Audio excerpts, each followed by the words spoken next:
Also, what has happened is consumer electronics industry and especially retail industry has also transformed a lot. And at the same time, I've seen malls taking a complete different shape. Uh, and people prefer going to mall, and some people prefer going to there. The retailers really don't care much about customer value from customers' perspective, and try to uh, give value to the customer, from customer's point of view.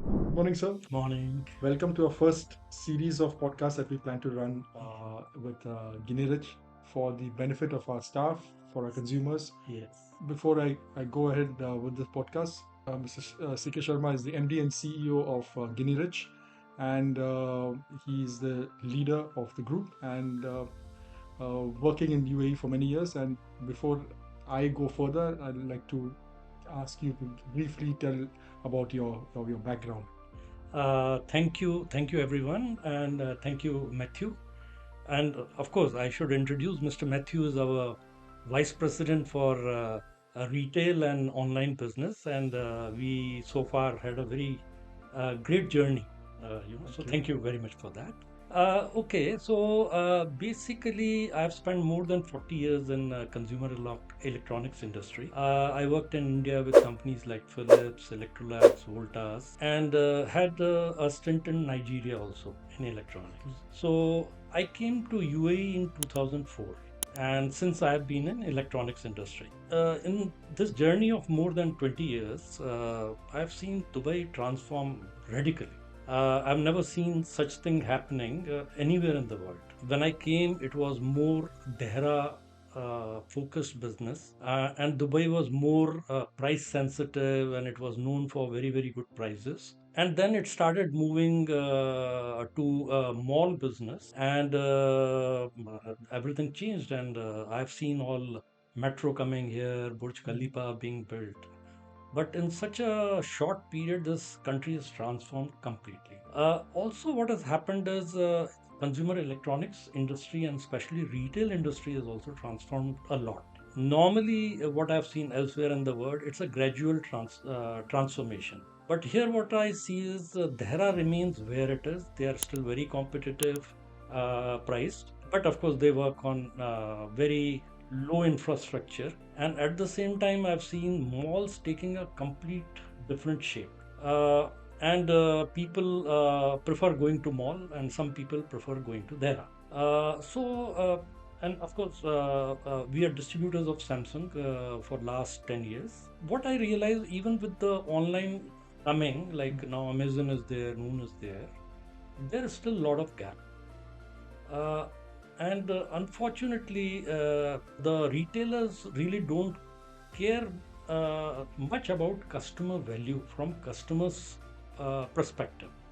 So what has happened is there are traders still remain price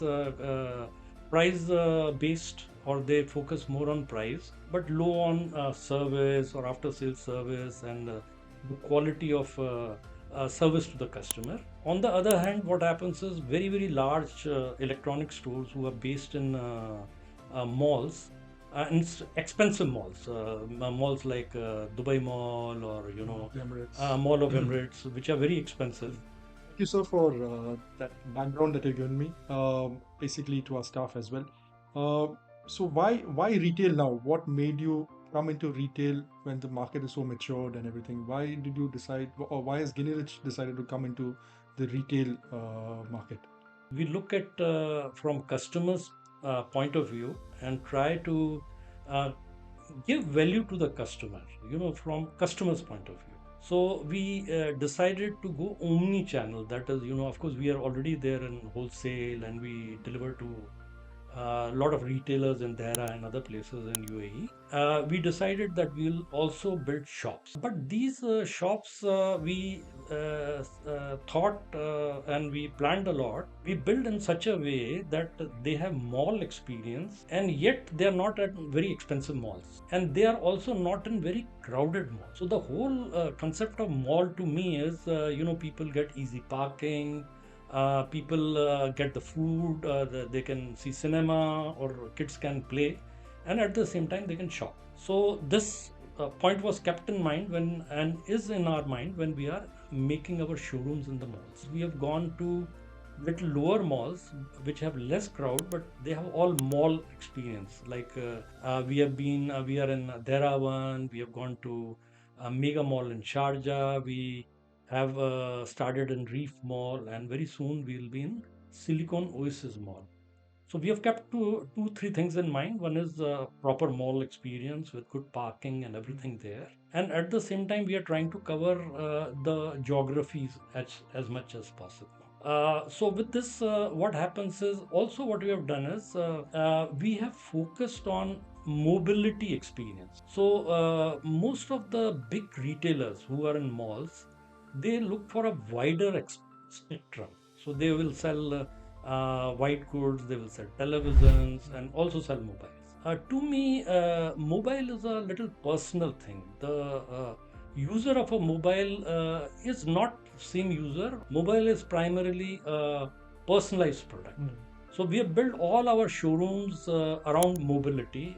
And with this, what has happened is we are focused and are able to accommodate all the things within small stores. So this focuses on the category, and at the same time it reduces the cost of running the showroom. And also, since we are not in very expensive malls, we have cost advantage, which we have decided to pass to the customer. So when I'm talking of value, to my understanding, the value of customer is in three parts. One is either you give him more than someone else is giving, and in this case, since our costs are low, we are able to pass all the costs, all the benefits to the customer straight away in the product. So none of our products are priced same as what it is in mall. We give discount on each and every product what we sell in our showrooms. Number two, I feel customer is willing to pay a little more if they see more value in that product. So what we have done in our stores, we have done customization in a big way. Now the customization is mobile or AirPod or the sports watch you wear goes with the personality of the person. So as a result, having a fancy skin is not enough. It should be personalized to the customer's mood. So we have created an ecosystem in each of our showrooms, whereby you can even have a name on the phone. You can have the mood you want, or you can any cause you believe in, you can have it on the skin of your phone. Also, we are trying to hand build products which are designed to the need of the customer or the mood of the customer. So this is one thing. And the last thing I feel is destruction of the value of the customer. That primarily happens because what I've felt is no big retailer is emphasizing on repair. Now, my personal experience has been that more and more people are now holding on to their devices for longer period of time. So if retail repair is there for them in a good quality repair, there will be less destruction of the value rather than buying new phones now and then. They may keep the phone because they have repair facility. So each of our showroom where we are opening, we have repair facility with a dedicated qualified engineer in the showroom. And since they are in malls, it is 7 days a week, 10 to 10 time. So customer can walk in and get the repair upfront. Also, in order to help customer by reducing the destruction, uh, unlike other people, we want to be very transparent. We don't want to emphasize on upgradation of the device. We have delinked it. Any customer can walk in any one of our showroom any point of time, and can sell the device irrespective of whether the person wants to buy a new device or not, and will give the person cash. Also, if they want to upgrade, they are most welcome. We will give value for the device, and we will upgrade the device. Also, what we are trying to do is, with this, we are trying to help little bit ecosystem also. So all these devices, when we take, we do a thorough check-in, and only the devices which we feel have not been used much, we bring them back as renewed products, and we make sure that they are no less than a new product. This is how we look at going forward, and the idea is we want to spread it as much as possible, and we want to uh, make customer delight in a true sense, not saying something, but by delivering. Yeah. So, thank you everyone for the first podcast, and of course, with your feedback, we'll improve and look forward for the second podcast. Thank you, sir. Thank you very Thank you. much. Thank you very much. Thank you, Matthew.